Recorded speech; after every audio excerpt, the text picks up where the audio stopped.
Welcome to Wake Up with Patti Katter. Come dive into today's episode, sponsored by the Patriotic Mermaid.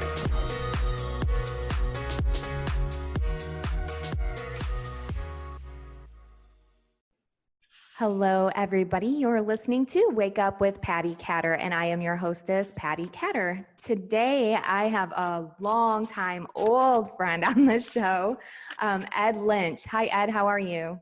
Hi, Patti. Thank you for having me.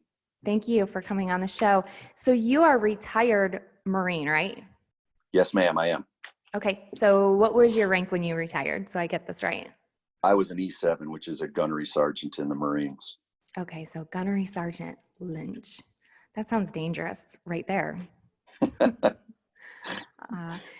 So I would like it if you could go ahead, and we're going to jump into this.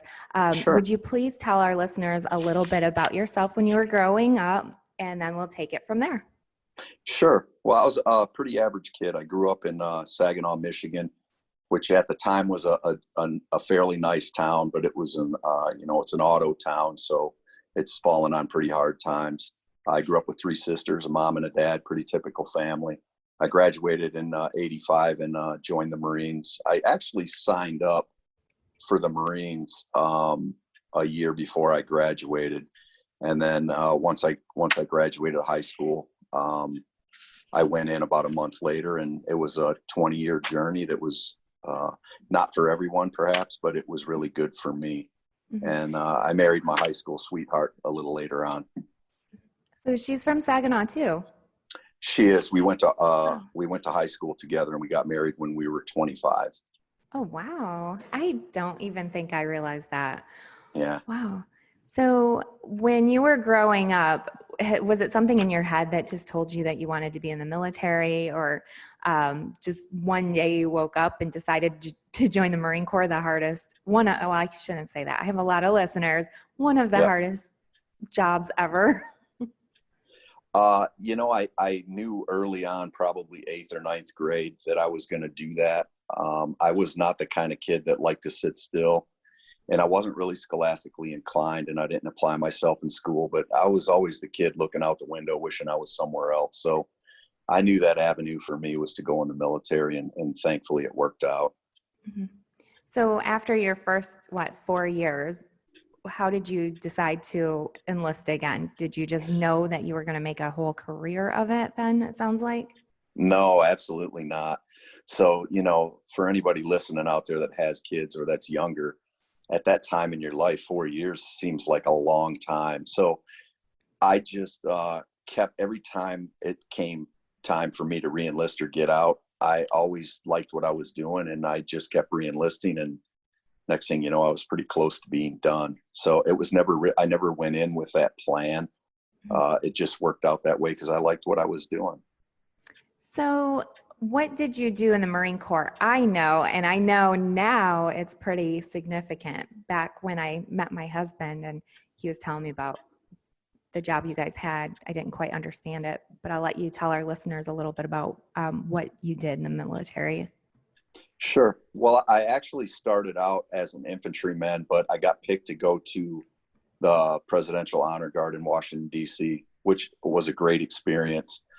And then after that, I ended up trying out for Force Recon, high altitude parachutist, combat diver.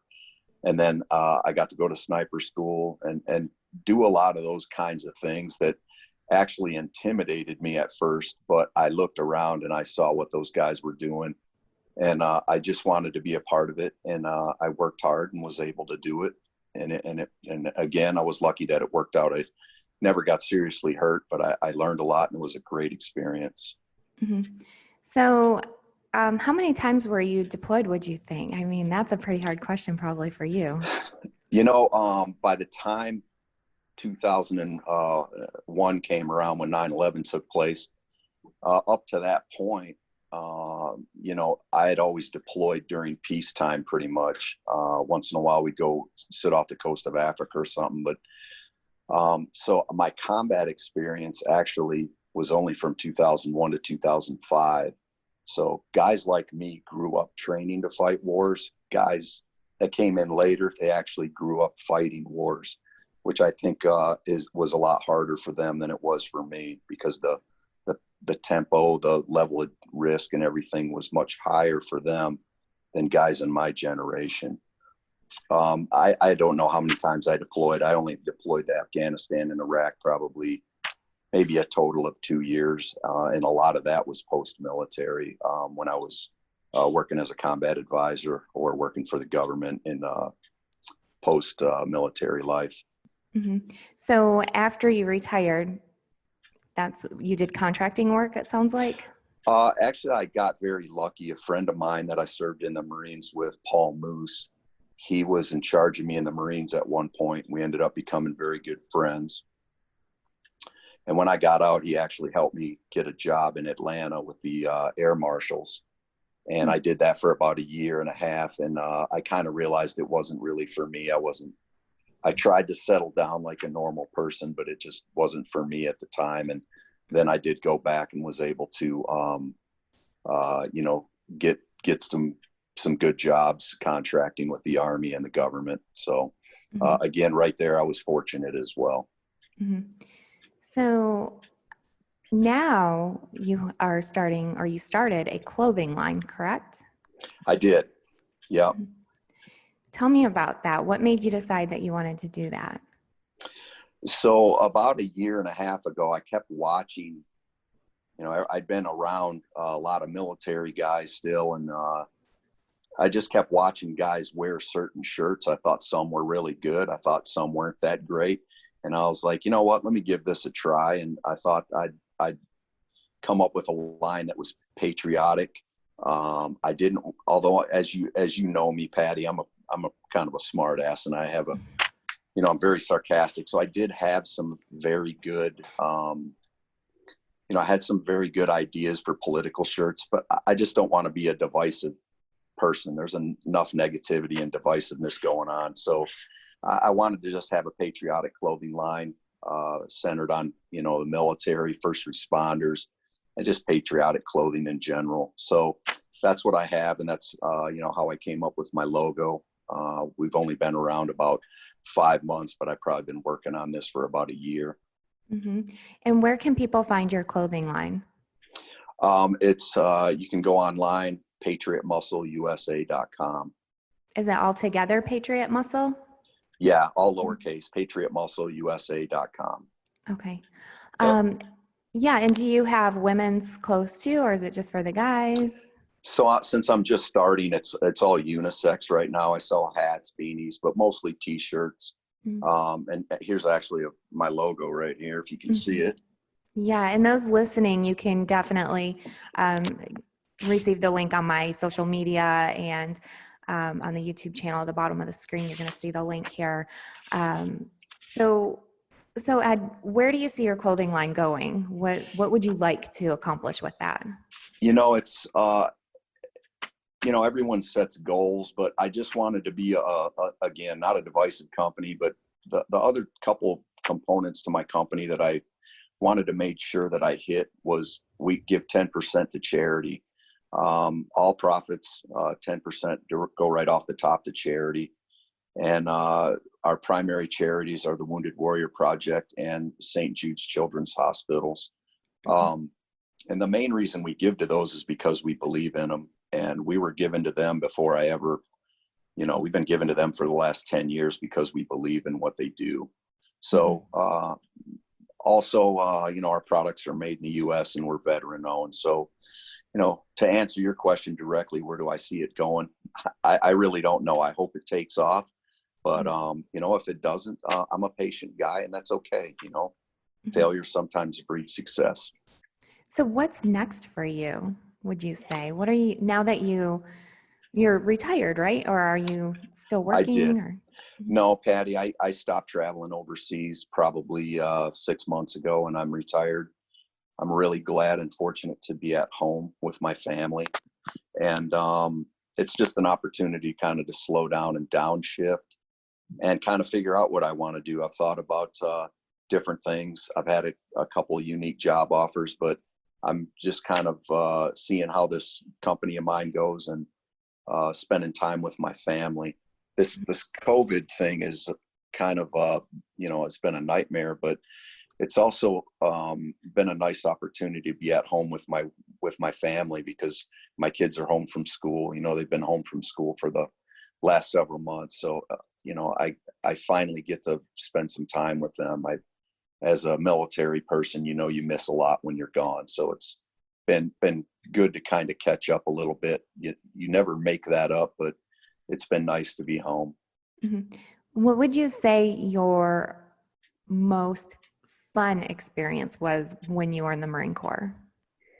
I would have to say living in Hawaii with my wife. When we got married, she flew out there, and we lived there for 2 years together, and it was just a blast. It really was a lot of fun. We had a good time together, and I was around a lot of great people, your husband being one of them. That's where I met Ken. Mm-hmm. And it was just a great experience. Mm-hmm. And what was your most challenging time when you were in the Marine Corps? What would you say was the hardest thing for you? For me personally, this might sound kind of strange, but growing up, I was terrified of heights. I wouldn't even get on a Ferris wheel. Wow.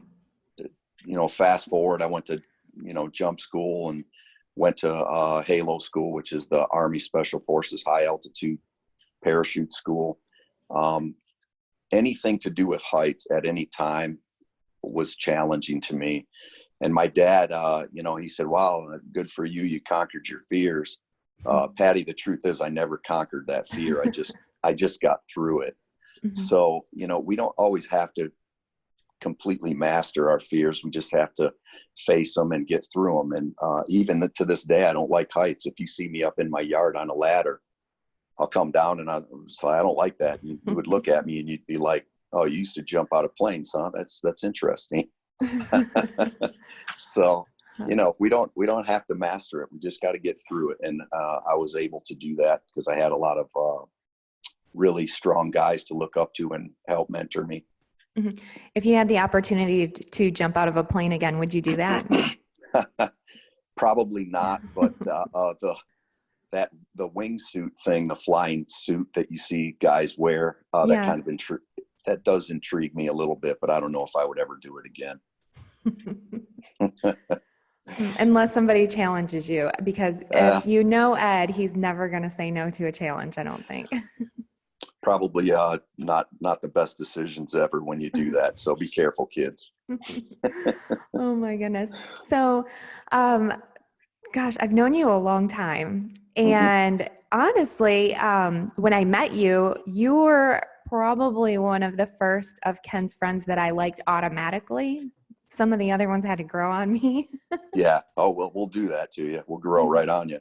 Yeah, like a little fungus. No, I'm just joking. Well, yeah, no, it's true. We won't. It's like a dog. You feed us once, we won't go away. But you have a great personality. You have a great family. Well, thank you. Now, one thing I was told to ask you about is a book that you were in. What was that about? So when I was at Force Recon in Camp Lejeune, a man named Fred Pushies, who's written several books on, the military, writes about the Green Berets, the SEALs, the Army Rangers, different units in the military. I think he primarily did it in the 90s and early 2000s. But so he was going to write a book on Force Recon, and he came down at different times to watch us train or to take pictures. Like he would meet us out in Arizona to take pictures of us doing halo jumps, or he would meet us in Camp Lejeune when we were doing patrolling exercises or CQB, or meet us somewhere else when we were doing amphib operations like boat ops or diving of some type. And I really got to know him. He's a really interesting guy, and he's a good author. He's got a lot of books. So we got to he interviewed several of our guys and took pictures of several of our guys. And we got to be in that book. I think it came out in around, if I was betting, it was probably 2004-ish, 2003, maybe. I wonder, maybe even a little sooner. Yeah. Is it still on Amazon, do you think? It might be. It's called Inside Force Recon by Fred Pushies. Okay, we'll look that up and see if I can find that. And if I can, I'll Sure. definitely link it also. And Sure. again, for those who might just be tuning in, could you tell us your apparel website can be found at patriotmuscle.com? Is that correct? PatriotMuscleUSA.com. USA.com, Yeah. patriotmuscleusa.com. All Yep. right. And it's all American made and veteran owned. And 10% of profit goes to Wounded Warrior Project and St. Jude's, everybody. So, all right. Ed is now on Facebook, which is really fun. Um, so you can find him on Facebook as well. And do you have an Instagram account?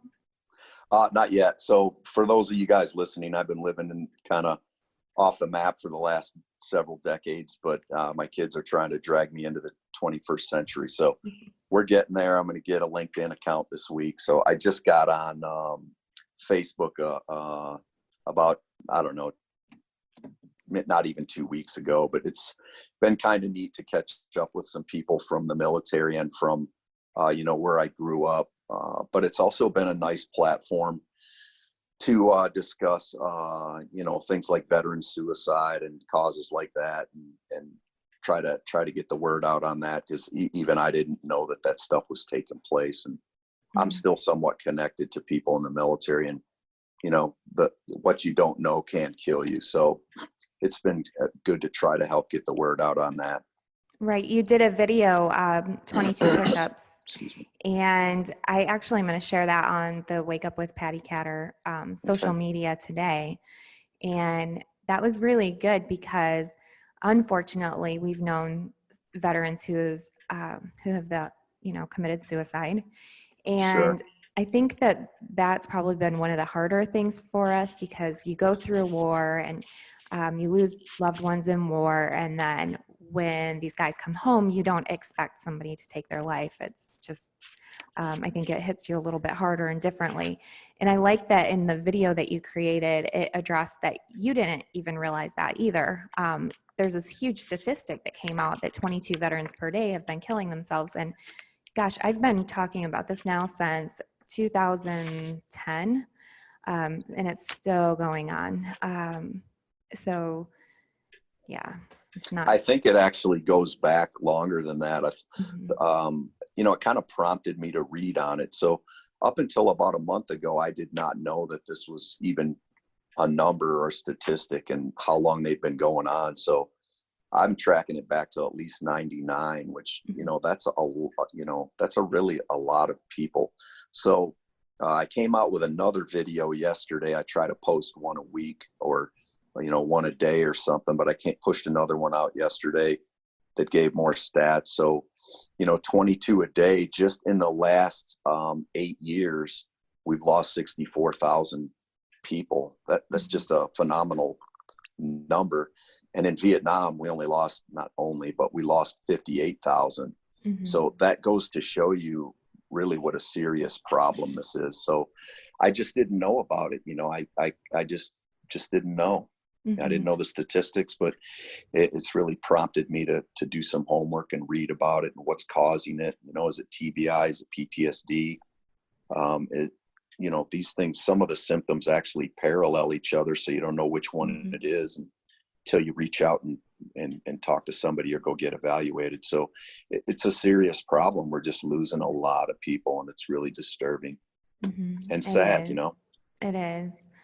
Yeah, I know. I appreciate you. And a lot of veterans are standing up right now to do those videos. And I'm so glad about that, because a lot of times the veterans that I know who've unfortunately committed suicide, they felt alone, that there was nobody there. But I really believe that if they see a video like the one that you made, that they're going to start thinking like, geez, you know what? I'm not alone. And there is something else I can do. And that's focus on, maybe helping somebody else, or get involved in different organizations or different things, different outlets. So thank you for creating that. Well, I'm glad I can help with that. I don't know that we're going to save every single person, but again, just the numbers are just sad. A lot of these guys have been through a lot, and then they come home, they've missed some of their family growing up, and then next thing you know, they're not there and their family doesn't have them anymore. And it's, guys people do feel isolated, I think sometimes, or they feel like there's nowhere else to turn, but that's not always the case. I think, awareness will help. And we just need to try to do more for our veterans. Mm-hmm. Yeah, I definitely agree. Everybody who's listening, again, go to patriotmuscleusa.com to purchase your shirts from Ed. It's all U.S. made and veteran owned, and 10% goes to charities. So thank you, Ed, and thank you for being on the show. Is there any last words that you'd like to say to our listeners?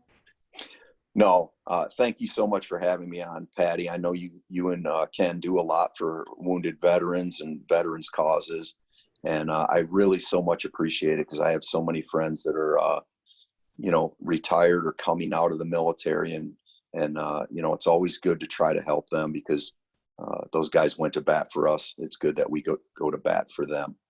Agree. Well, thank you. And Okay, everybody. Patti.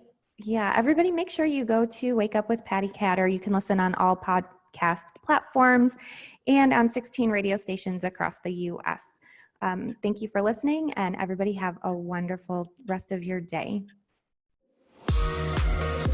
Thank you for listening to Wake Up with Patti Katter. Thank you. Thanks for all that you do. Sponsored by the Patriotic Mermaid. We hope you enjoyed today's episode. I love the show, guys. You're awesome. For more information and updates, check out www.pattikatter.com or thepatrioticmermaid.com. Also, make sure to drop us a follow on Instagram at Wake Up with Patti Katter and at The Patriotic Mermaid. Don't forget to subscribe to the show on all major podcast platforms. Until next time, take care.